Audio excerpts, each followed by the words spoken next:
Hello, I'm Scott Bogey here with Mitch McKee ahead of his LFA 207 fight against Greg Fischer. How are you doing today? And how are you feeling ahead of your upcoming fight? Feeling good. I fought in November, took a little time off for Christmas, then pretty much was back into full-time training. So I've been going for about 3 months straight now, just training hard every day. So it's been a good camp, got a lot of good work in, so just ready to fight now.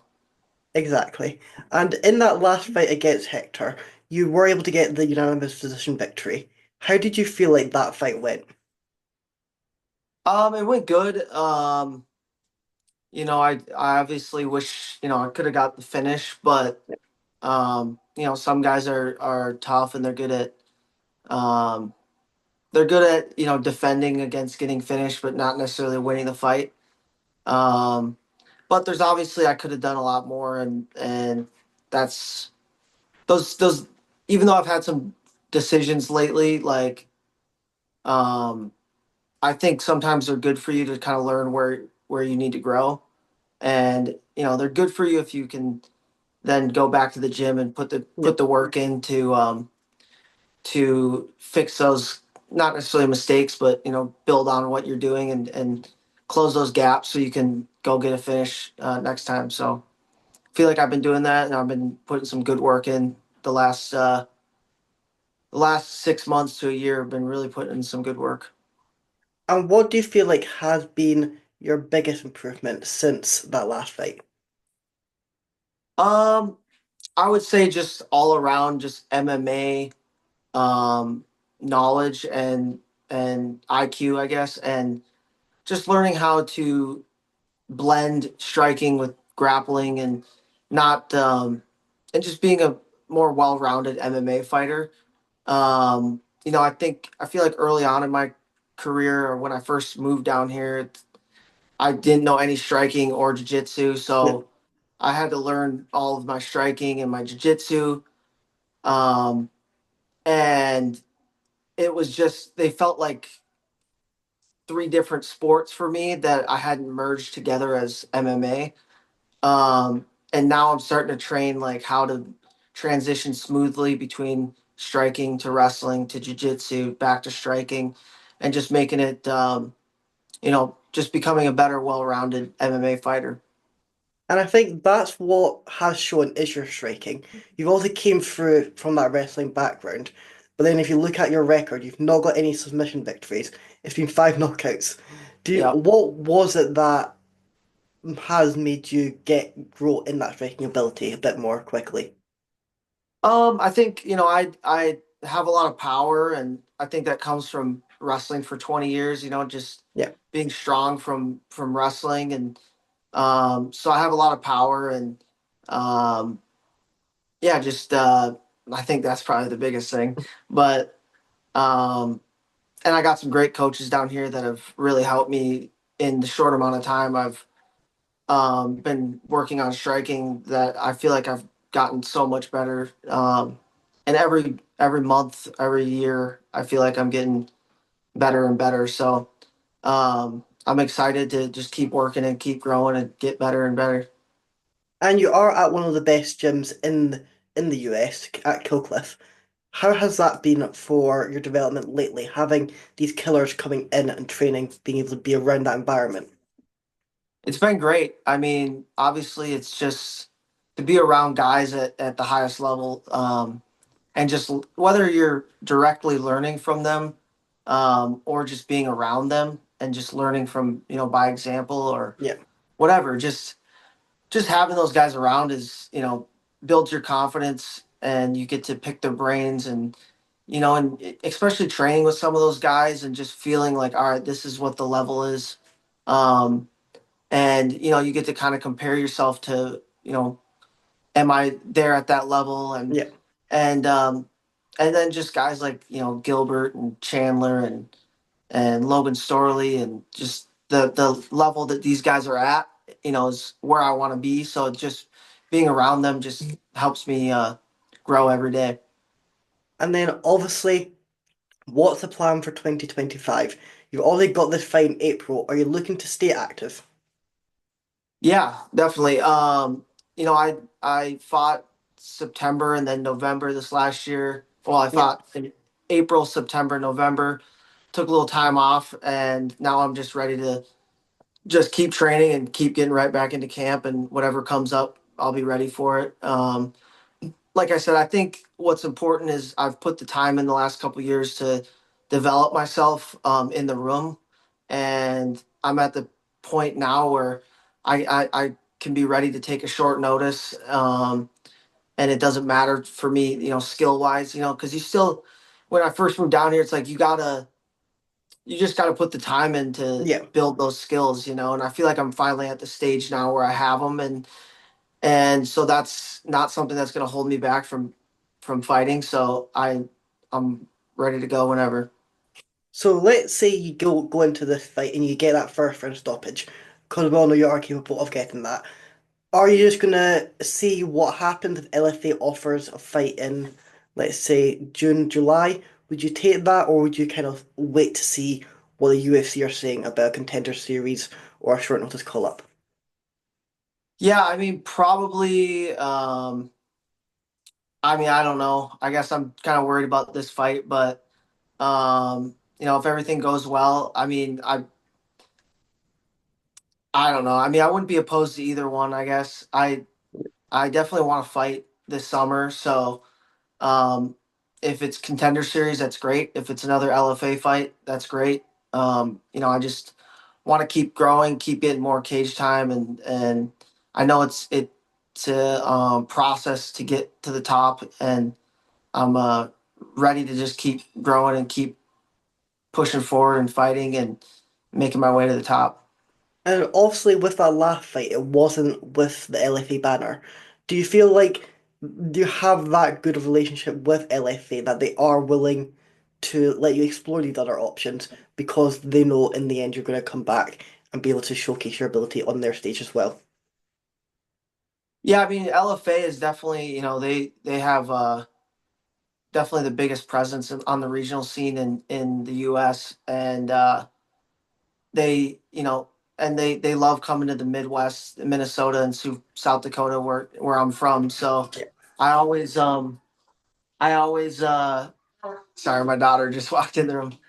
Um I always love being on their shows, and I think they love having me on the shows because I bring a big crowd to the fights every time, bring a big following. So um yeah, I mean I love fighting with LFA, and I'm sure they love having me too. And like you're saying, you bring a big support to these crowds. It's not just going to the crowds, it's on social media as well. You can see it during fight week and after you get the victories. The Minnesota wrestling team, they are a lot of support to you.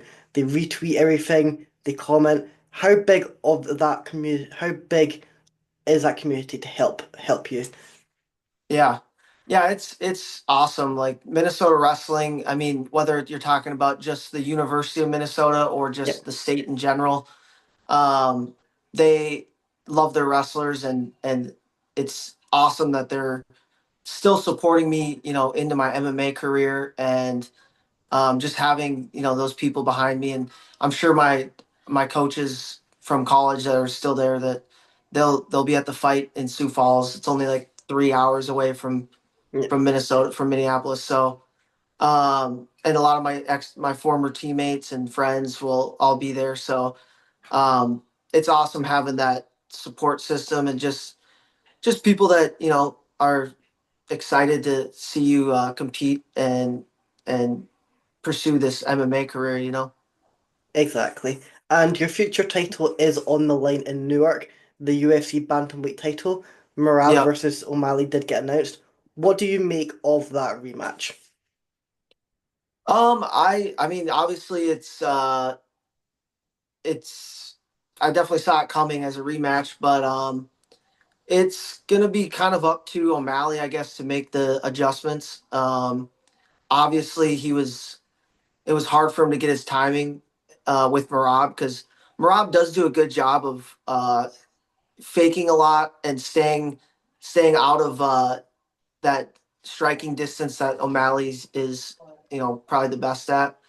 And so it's just going to be a matter of O'Malley being able to kind of close that distance a little bit, but not too much where he's getting taken down all the time. So I think it'll be an exciting fight. I think now that they've felt each other out a little bit, it might be a little more action this time than Yeah. last fight, but um, definitely looking forward to that one. And do you agree that O'Malley deserves this opportunity? Obviously, you have people like Peter Yan and Figueiredo who is saying that they should be next. Do you agree that O'Malley deserves that rematch? Yeah, I mean he was the most recent champion, so it's but obviously before Marab, so I feel like you can definitely give him a rematch there. Um, yeah, I mean it's tough because bantamweight's so deep. You got so many Yeah. guys in that top five, top 10 that are really, really good, and they put together a few fights and they could be they're in the title contention talk. Um, so it's hard, but I think O'Malley deserved it, and I think Jan definitely deserves it next. That's for sure. And what do you make of the ranking system as a whole? Obviously, you do have people who near the lower end, like Charles Johnson, who have that big winning run, like 4 or 5 fights, then lose. They're not in the rankings. And then Kai Escura, who doesn't have a win but have lost in the UFC, he's in the rankings. What do you make of them as just a view of who's next? Yeah, I mean that's tough. I mean, it definitely at times seems a little odd, when like how long it took Marab to get a title shot and Yeah. how long it took Bilal to get a title shot. But I mean, I feel like um, as a fighter, you just kind of got to worry about yourself and worry about getting that next win and putting yourself in that position to be talked about. And it's about who brings I feel like a lot of it's who's got the bigger name and who we want to see up at the top. Yeah. Um, but I just heard that UFC announced today that they might be using Yeah, yeah. AI now to do it, which is interesting. I think sometimes AI is tough. The computer stuff's tough when you take the human element out of things, but like they did that for NCAA college wrestling championships. They use a system like that, and you end up getting some weird rankings based on it. Yeah.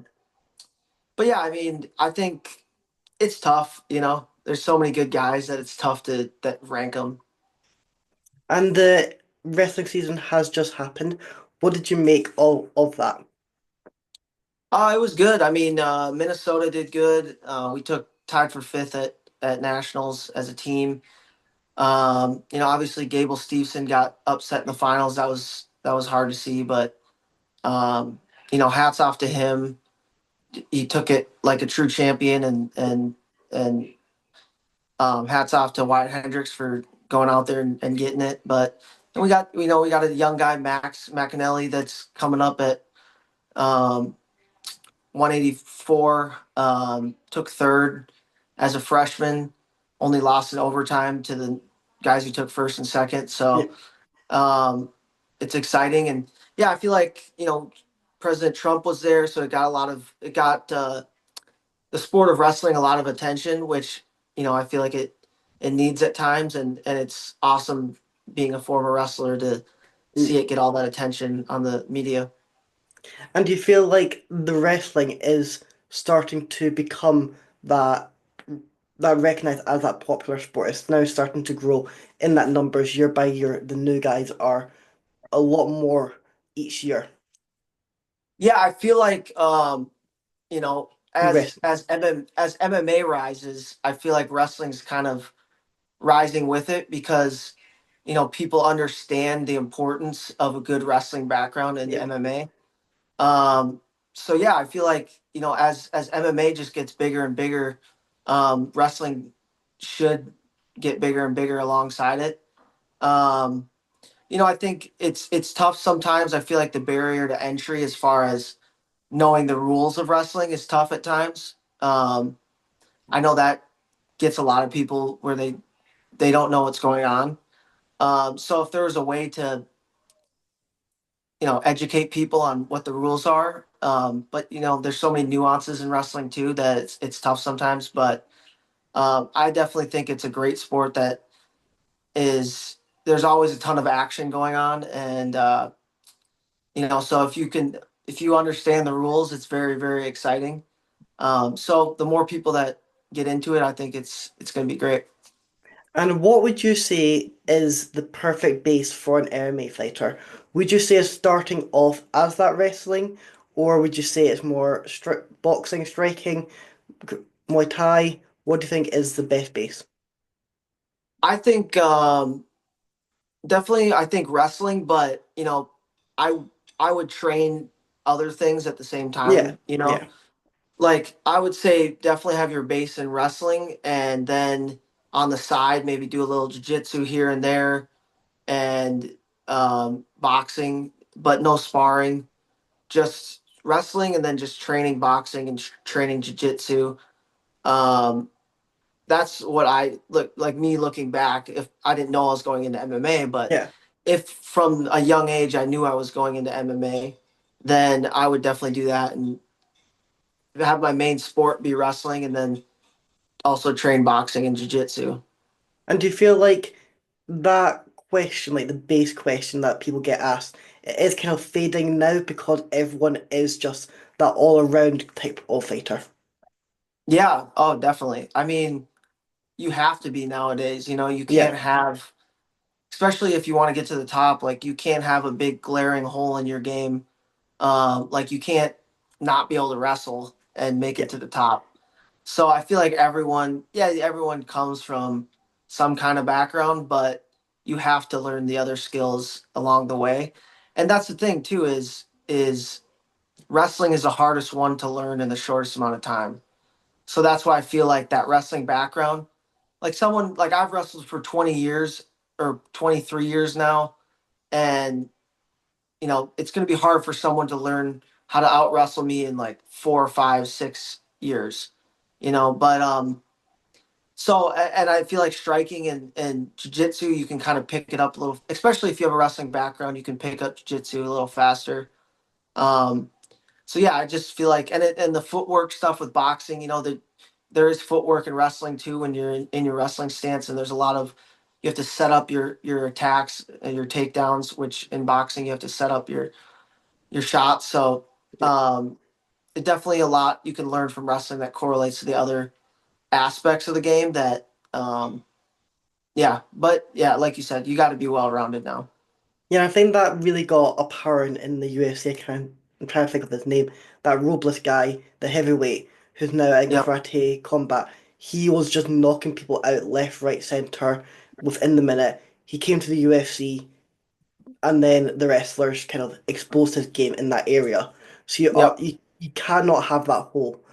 no. What if I had to give say you got in there, you can do whatever you want. How are you finishing this fight?